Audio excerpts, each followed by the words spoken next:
Venezuelan Americans who fled this communist regime for a better life here at home, that this is a president who is serious about taking down illegitimate regimes and who is also serious about securing the security of the United States of America, including the Venezuelan American people.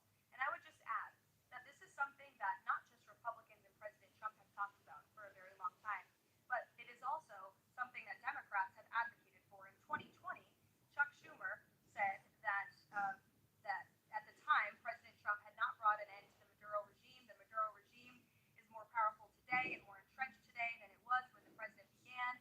Now you hear Chuck Schumer out there saying this is reckless. The American people and the Venezuelan people should be in fear. But this is something that Chuck Schumer has long advocated for.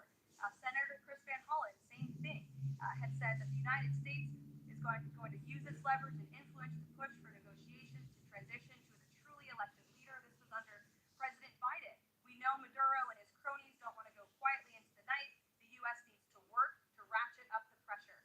Now, Senator Holland says it's an illegal act of war to get rid of Nicolas Maduro. So the hypocrisy is really astounding here, and thank you for giving me an opportunity to point it out, Kayla. I mean, sorry. Go ahead. Yes. Of course, the administration is demanding that Venezuela cut ties to China, Russia, Iran, and Cuba. Can you confirm? I'm sorry? The reports that the administration has essentially demanded that Venezuela cut ties with China, Russia, Iran, and Cuba. Can you confirm that?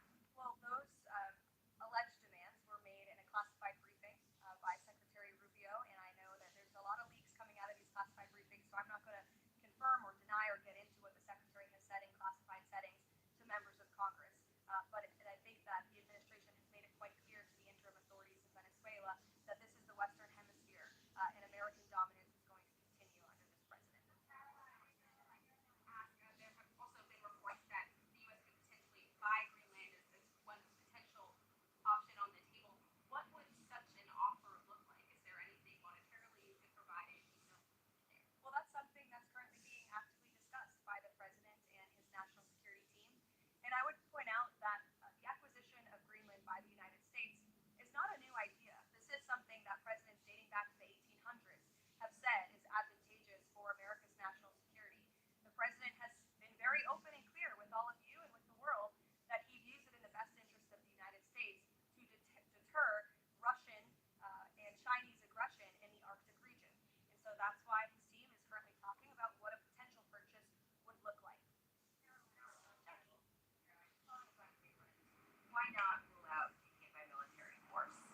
I know that past presidents, past leaders have often ruled things out. They've often been very open about ruling things in and basically broadcasting their foreign policy strategy to the rest of the world, not just to our allies, but most egregiously to our adversaries.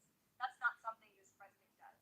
All options are always on the table for President Trump as he examines what's in the best interest of the United States. But I will just say that the president's first option always has been diplomacy. Again, look at Venezuela. He tried ardently to strike a good deal with Nicolas Maduro, and he told him, I will use the United States military. You will not like it if you don't take such a deal. Look at what happened. With respect to Iran, the president said the same thing, right? He tried to have serious interest in a deal with the Iranian regime with respect to their nuclear capabilities. Were not interested, and so Operation Midnight Hammer happened, which was another remarkable military success under the leadership of this commander-in-chief. So the president keeps his options open, but diplomacy is always the first. Quickly, just one additional follow-up on that. Does the president recognize Denmark's ownership of this part of the kingdom?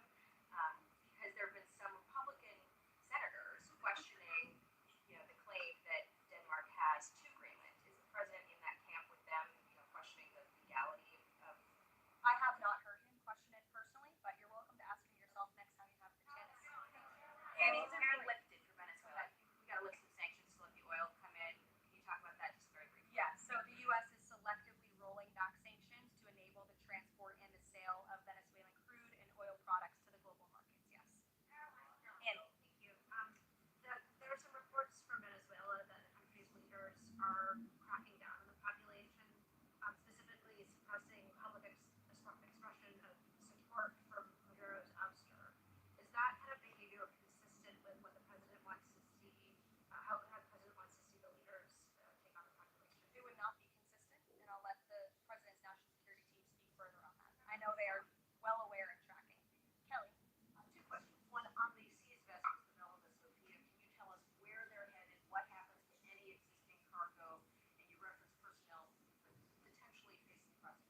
And On on the Bella.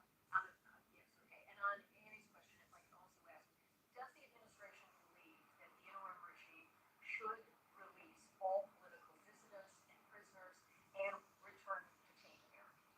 That's not a question that I've personally spoken about to the president with, so I will let him answer that question. I don't want to make new policy at this podium today with respect to Venezuela.